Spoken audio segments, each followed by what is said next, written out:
Հարգելի քաղաքացի, Աշխատանքի և սոցիալական հարցերի նախարարությունը հաշմանդամություն ունեցող անձանց անվճար տրամադրում է աջակցող միջոցներ,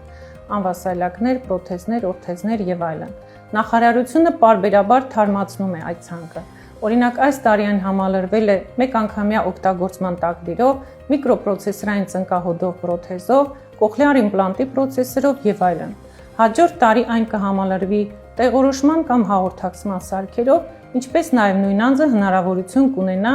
ստանալու 2 անվասայլակ տանը և դրսում օգտագործելու համար։ Հաշմանդամություն ունեցող անձին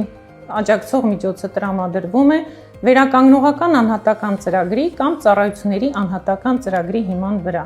Եթե դուք արդեն անցել եք ֆունկցիոնալության գնահատում, ապա բազմամասնագիտական թիմը արդեն իսկ ձեզ համար մշակել է ծառայությունների անհատական ծրագիր, որտեղ նշված են բոլոր այն աջակցող միջոցները, որոնք ձեզ ցուցված են և որոնք կօգնեն հաղթահարելու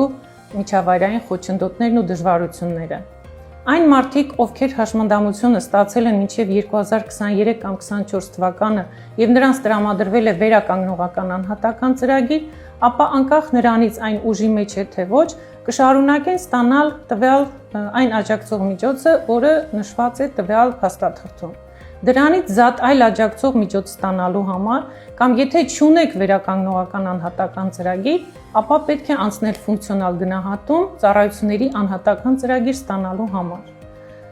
Աջակցող միջոց ստանալու համար անձը կամ նրա ներկայացուցիչը դեմում են ներկայացնում միասնական սոցիալական ծառայության ցանկացած տարածքային կենտրոն, նրանց տրամադրվում է հավաստագիր, որով կարող են դիմել իրենց նախընտրած կազմակերպություն տվյալ աջակցող միջոցն ստանալու համար։ Կազմակերպությունների ցանկին կարող եք ծանոթանալ նախարարության պաշտոնական կայքէջում։